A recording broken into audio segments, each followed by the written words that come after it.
Persoalan yang menyeret seorang TikToker bernama Richard Theodore imbas dari tudingannya terhadap seorang warga Nusa Tenggara Timur tidak jujur, akhirnya menemui titik terang. Sebagaimana hal itu terjadi lantaran Richard sempat mengunggah video permohonan maaf atas perilakunya yang dinilai menyinggung perasaan warga NTT.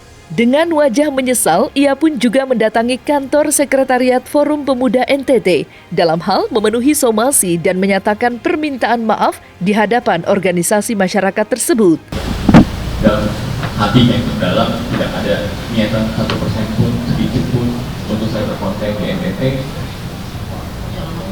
Dan tujuan saya datang ke NTT adalah untuk mengikuti program dari Cakra untuk pembangunan sekolah akibat orang-orang berdampak bencana alam di sana. Dan saya sebagai laki-laki menjadi orang tua saya untuk bertanggung jawab atas segala sesuatu yang saya lakukan, dan saya siap dan menerima setiap konsekuensi atau instruksi supaya bisa menciptakan kenyamanan dan keamanan untuk kita semua. Jadi saya nggak mau ada kesempatan lagi, ada masalah lagi yang ditimbulkan, dan saya jujur dalam hati saya nggak ada menyalahkan pihak manapun. Saya nggak mau mendikan bahwa saya masih ada kebenaran dan sebagainya. Saya tulus, saya nggak tahu bahwa saya salah. Saya minta maaf untuk semua orang, khususnya orang-orang NTT dan Pak Asman. Terima kasih. Ini saya Doni.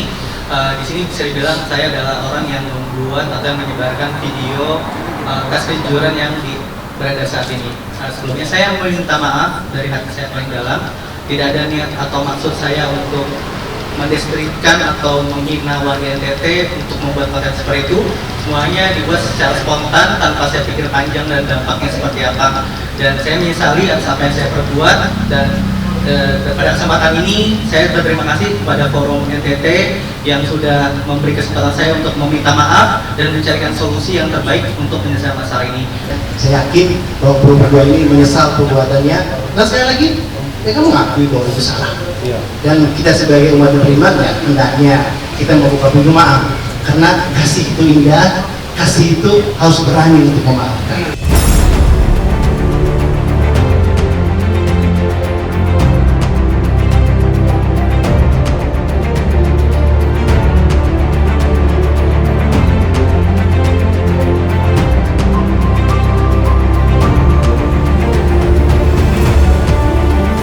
Sempat gerah dan menyindir perilaku tak etis yang ditunjukkan oleh Richard Theodore terhadap warga NTT.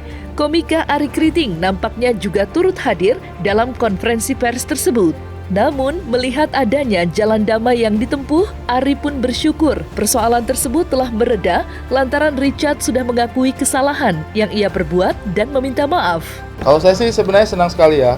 Tadi ada, karena kemarin itu sudah beredar, ada mau jalur hukum yang ditempuh ya, bapak-bapak umum ya. Tapi saya senang sekali tadi ternyata kemudian setelah ketemu langsung, dan mungkin bapak-bapak di sini menilai ketulusan dari saudara-saudara yang ada di sini juga, Richard dengan teman untuk bisa hadir di sini langsung secara langsung menemui kakak-kakak yang dari NTT. Saya rasa sih kemudian tadi sempat sudah ada anjuran untuk melakukan pendekatan kebudayaan ya, untuk langkah adat mungkin pendekatan budaya.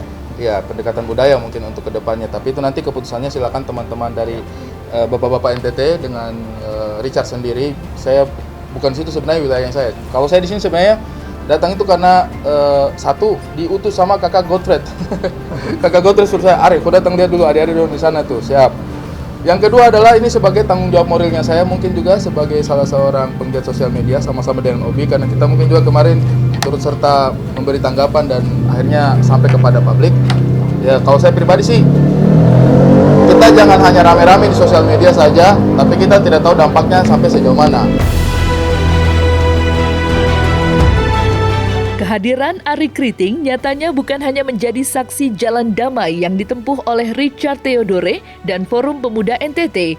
Namun kehadiran suami Indah Permatasari itu nyatanya juga memiliki sebuah misi untuk membela salah satu organisasi bakti sosial yang ikut dihujat oleh para netizen akibat menturut sertakan sosok Richard dalam aksi sosial pembangunan sekolah yang berada di Nusa Tenggara Timur. Nah, saya hadir di sini untuk menyampaikan kepada teman-teman bahwa karena keramaian kita di sosial media kemarin, itu salah satu dampaknya adalah ke teman-teman Cakra ya. Ini adalah teman-teman Cakra yang sebenarnya sudah 2 tahun kemarin itu melakukan kegiatan kemanusiaan di sana, salah satunya dengan membangun sekolah yang ada di sana. Nah, Richard dan teman-teman ini adalah influencer yang diajak, mungkin bulan kemarin ya? Masih minggu kemarin. Baru minggu kemarin diajak bergabung untuk membantu menyuarakan, menyuarakan aktivitas mereka. Jadi tidak ada hubungan secara langsung, ini yang harus teman-teman tahu. Jadi sekolah yang dibangun di sana, sumbangsi dari semua masyarakat seluruh Indonesia, itu tidak ada kaitannya secara langsung dengan Richard. Tapi Richard juga dan teman-teman ini datang ke sana itu dengan ketulusan juga sebenarnya ya.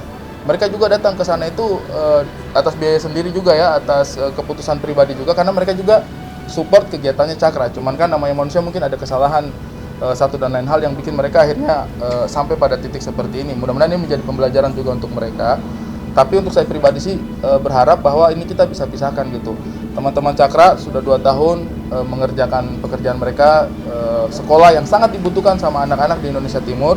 Jadi kalau bisa kakak-kakak yang di timur sana juga mungkin ya kan, saudara-saudara yang ada di teman-teman di sana saling mengingatkan bahwa apa yang mereka sudah kerjakan selama 2 tahun jangan sampai rusak hanya karena sesuatu yang datang 1 minggu terakhir ini, dan itu juga tidak berkaitan langsung dengan mereka. Meski dinyatakan sudah berdamai, namun kasus dugaan penghinaan yang dilakukan oleh Richard Theodore tak selesai sampai di situ.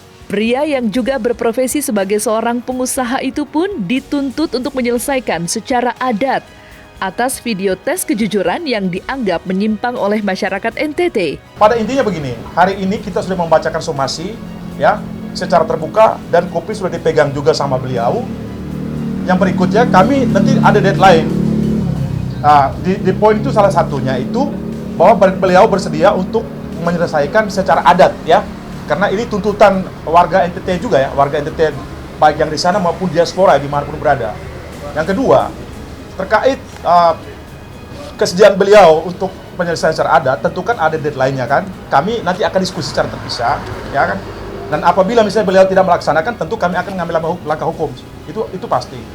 Yang ketiga, kalaupun saat ini ya, ada mungkin teman-teman atau saudara atau orang-orang NTT yang saat ini mungkin sedang mengambil langkah hukum, itu silakan saja, itu hak mereka, ya kan? Ini kan delik umum kan, siapa saja mungkin merasa diri tersakiti sebagai orang NTT, mereka punya hak.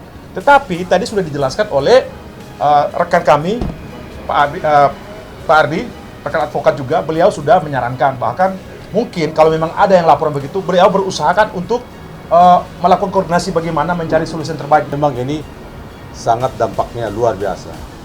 Jadi memang tidak gampang untuk memaafkan. Tapi lewat forum ini, kami sudah menjadi pionir kelompok secara besar, forum NTT, memberikan maaf pada mereka. Kami bukan menjadi pembela mereka. Ya. Silakan kalau ada yang berpikiran lain, silakan melakukan tindakan-tindakan, tapi tentunya jangan sampai ada anarkis. Terutama untuk kita sebagai orang NTT.